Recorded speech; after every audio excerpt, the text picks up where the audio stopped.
1200 litre रोज का दूध होगा उसके पास, जी तभी जी तो वो कुछ कर पाएगा, भैंसों के खर्चे निकाल पाएगा, जानवरों का राशन निकाल पाएगा, अपना कुछ कमा जी पाएगा। जी। कहने का मतलब सर ये है कि 100 लीटर दूध मतलब 100 भैंसों का उसको एक लार्ज स्केल बना के चलना पड़ेगा, मगर स्टार्टिंग में उसको जैसे 10-10 करके अगर वो पशु लाता जाएगा तो वो चल सकता है, हाँ, नहीं चल वो सकता? 10-10 करके लाएगा तो ज़्यादा बेनिफिशियल रहेगा। जी जी सर। उसका कारण क्या है कि साथ के साथ उसका एक्सपीरियंस भी बढ़ता जाएगा। जी जी सर। सपोज वो सीखता भी जाएगा और उसको मज़ा भी आता जाएगा जी काम में फिर, जी। है ना? तो 100 के बाद उस और शायद बढ़ा भी सकता है, लेकिन 80-100 के समथिंग वो रख ही हाँ, लेगा। कमाने के लिए अगर आपने जानवर पालना है तो 100 तो मिनिमम होने चाहिए, इससे कम में तो घर का गुजारा ही नहीं चलता आजकल। बिल्कुल सर, बिल्कुल। तो दोस्तों देख सकते हैं आप, बहुत सारे व्यूअर्स पूछते हैं कि सर पर्यटन क्षेत्र में इतने अधिक पशु क्यों रहते हैं, लोग इतने जानवर क्यों रखते हैं? तो उसका जानवर से प्रॉफिट लेने का यही कारण है कि लोग इतने ज़्यादा पशु रखते हैं।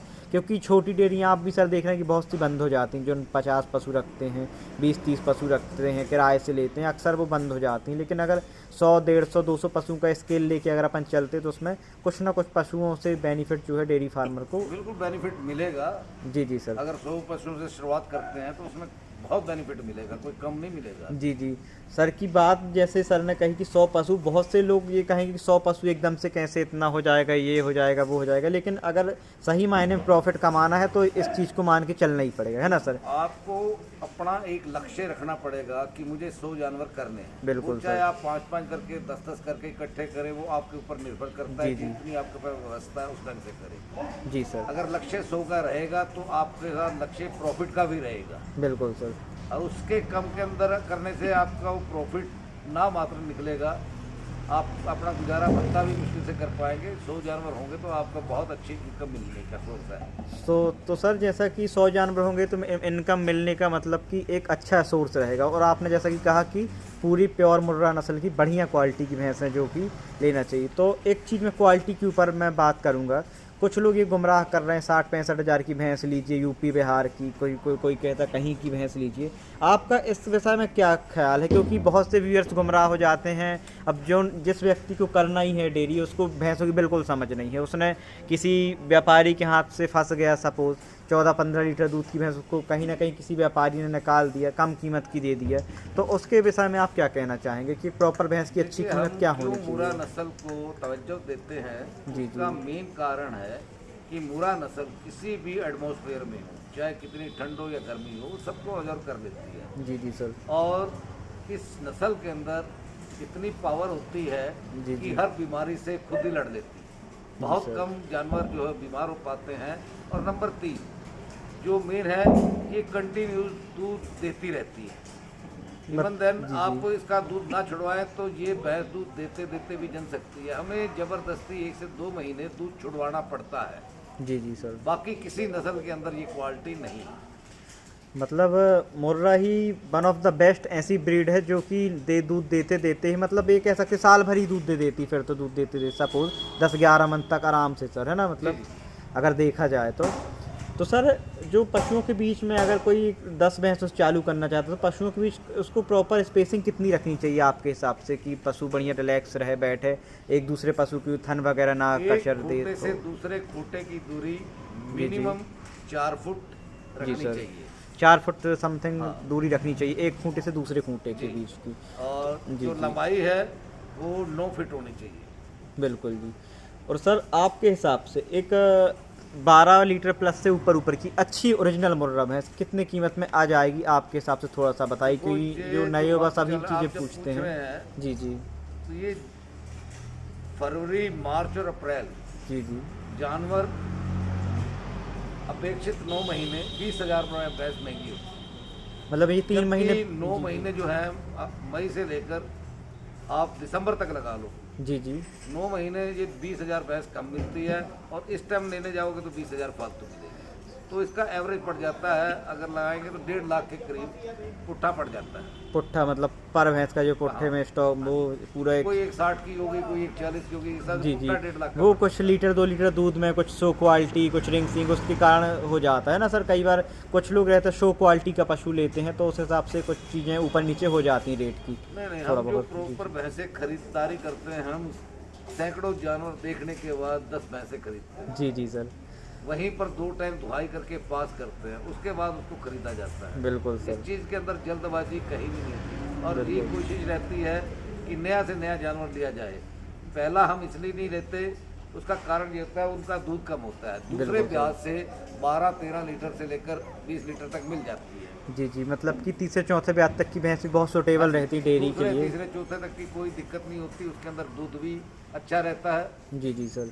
और संभालने में भी दिक्कत नहीं आती। जी जी सर। तो सर जैसा कि अपन ने देखा गया कि मुर्रा जो नस्ल है, जैसे आप उसको एक मतलब हमने जबलपुर शहर के अंदर देखा सबसे ज़्यादा मुर्रा ही है, तो क्या इसमें बीमारी हमारी कम आती है या क्या कुछ कारण रहता है उसके मैंने पीछे? आपको थोड़ा बताया सा। मुर्रा नस्ल को आप किसी भी क्षेत्र में ले जाएं, आप ये नहीं कहो जबलपुर के अंदर, जी जी। बॉम्बे के अंदर, कलकत्ता के अंदर, हैदराबाद के अंदर। कहीं भी आप ले जाओ, जी जी। क्योंकि एशिया की सबसे बड़ी मंडी रोहतक है। पूरे एशिया के अंदर मुर्रा नस्ल की भैंसें जाती हैं, रोहतक हरियाणा की मतलब है ना रोहतक सर? हरियाणा की, जी जी सर। और वहीं पर मुर्रा नस्ल पाई जाती है। बिल्कुल सर। तो तो ये हर एटमोस्फियर में ढल जाती है, इसको ये नहीं प्रॉपर आप जबलपुर से जोड़ सकते। आप पूरे एशिया में कहीं ले जाओ, इनको कोई दिक्कत नहीं होती किसी तरह की। बिल्कुल सर। तो सर जैसा कि आप सभी लोग देखते हैं कि मुर्रा नस्ल इतनी ज़्यादा मतलब गुणकारी है और दूध भी लॉन्ग टाइम तक देती है, उसी के कारण इतने ज़्यादा फार्म जो हैं फल फूल रहे हैं इस साइड के एरिया में, नहीं ऑल अराउंड जो अपना एमपी का मतलब ऑल भारत का ही अपन कह सकते हैं कि हर जगहों पर जो मुर्रा नस्ल की भैंस है काफ़ी अच्छी रहती है। सर इसका जो ऑन एन एवरेज जो दूध में इसकी फ़ैट क्या आती है आपके हिसाब से, अगर सही डाइट दी जाए तो? बहुत से भाई क्योंकि फैट पर ही दूध देते हैं। डिपेंड ऑन आप क्या फीड दे रहे हैं। देखो फैट sir। निकालने के लिए सबसे आप पहले आपको बिनोला खली देना बहुत जरूरी है। फैट के लिए सबसे अच्छी बेनोला खली कहलाती बिनोला है। क्यों मुर्रा नस्ल बिनोला खली को मानती हैं, और उसके अलावा चना चूनी देनी चाहिए। जी आप जी। उसके बाद फैट देखें आपका 10 से ऊपर ही जाएगा, कम नहीं जाएगा। बिल्कुल सर। सर जैसा कि आपने खल की चर्चा की, खल में मैं एक चीज़ और जोड़ना चाहूँगा, जैसे कोई कहता मूंगफली की खल, हाँ सोयाबीन की खल, नारियल की खल, अलग अलग क्षेत्र में कुछ लोग कहते हैं कि इन सब चीज़ों की खल। अब मैंने तो ये सब चीज़ें देखी नहीं, लेकिन इसके विषय में थोड़ा सा आप बताइए, अलग अलग वैरायटी की नहीं, खल। जो जानवर मुर्रा नस्ल के हैं जी, वो जी। हमेशा खल को जो है सिर्फ बिनोलों को अच्छे ढंग से ऑब्जर्व करते हैं और उनका रिजल्ट बहुत अच्छा आता है बिनोला खल के बिनोला साथ। खल का। मतलब कि दोस्तों देख सकते हैं, आप जो भी भाई डेयरी शुरुआत करना चाहते हैं, आप बिनोला खल को प्रायोरिटी दें फीड मैनेजमेंट में। जी, जी। बिनोला खल की कम से कम 25% मात्रा बिनोले खल की आपका आपको रखना NSF चाहिए। ठीक आएगा, आपकी फैट भी बढ़िया आएगी और दूध की क्वालिटी बहुत बेहतरीन है। बहुत बेहतरीन मतलब क्वालिटी दूध की, जिससे मार्केटिंग करने में आपको कोई दिक्कत नहीं हुई, क्योंकि अगर अच्छे ग्राहक नहीं जुड़ेंगे, आपके दूध के ग्राहक खुश नहीं रहेंगे, फीड मैनेजमेंट आपका कहीं ना कहीं डगमगाएगा, तो पशुओं में काफ़ी ज़्यादा लॉस हो सकता है ना सर? नहीं, लॉस वाली तो ऐसी कोई बात नहीं इसके अंदर आती। बाकी अच्छी फीड देने से अच्छा रिजल्ट मिलता है। जी जी तो सर। अच्छी फीड के अंदर मुर्रा नस्ल जो है बिनोला खल को अच्छा मानती है, तो इसलिए रिजल्ट अच्छा देती है। जी जी सर। सर मेरा अगला सवाल रहेगा, नए जो व्यूअर युवा चालू करते हैं उसमें एक रिपीट की प्रॉब्लम होती पशुओं में, तो क्या मुर्रा नस्ल में भी वो होती है? उसका कुछ इलाज है आपके हिसाब से या फिर क्या करना चाहिए, उसके विषय में थोड़ा सा बताइए सर।